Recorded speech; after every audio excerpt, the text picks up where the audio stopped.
So, how did you feel about what we did with basic self-defense training and trying to coordinate it to music?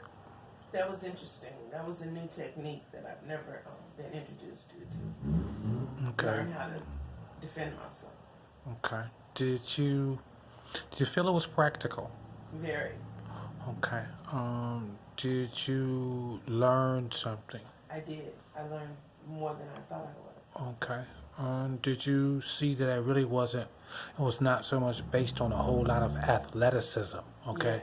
Yes. It works for where you are, for you to have a practical understanding of how an attack or an assault might occur across a broad spectrum. Yes. Most But definitely.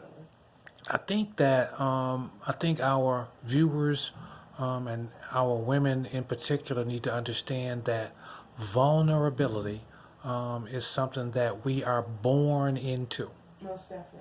Okay, so would you share exactly how we're born into vulnerability as you understand it? Well, as I understand, my own vulnerability, it came from my mother's womb to start with, and her disposition, and what was going on in her life that helped bring me into this world. That was my first vulnerability. It's an unknown vulnerability that I have that I had to tap into. I think that's very profound that you say that because I don't think people want to realize that we are conceived in a vulnerable state.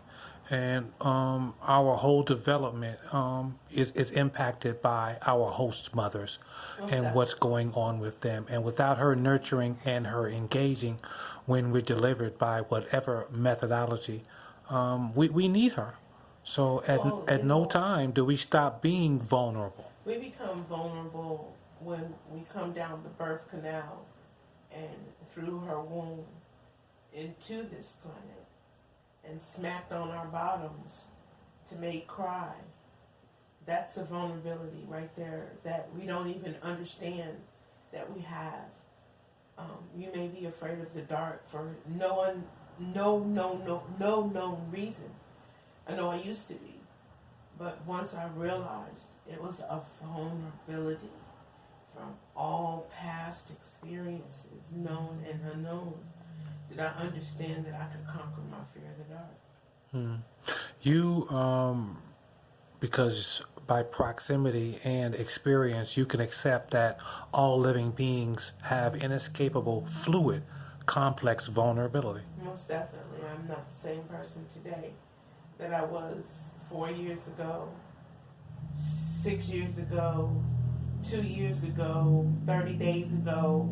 This I'm not even morning, the same person that I was yesterday. exactly. So that's what I say about it being fluid.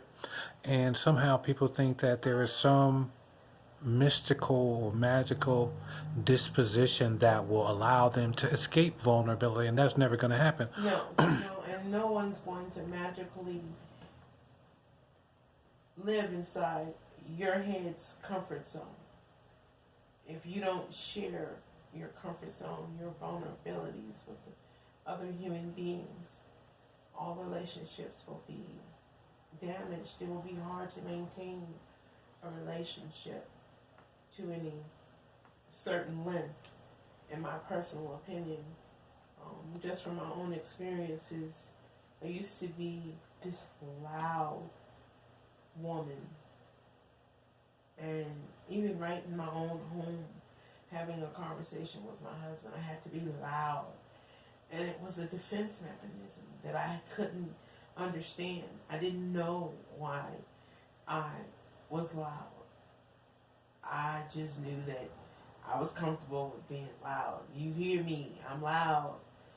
And now that I've applied some self-awareness and know that my loudness was a part of my vulnerability, that I didn't want to give up, that I didn't want to share with anyone. And it was the pain that I had been through. So we all are vulnerable from being hurt in relationships, male and female, doing whatever to each other, to our parents, siblings, Okay, work. so back to what you said, so that we might help another viewer. Would you say it's fair to assess that disposition of being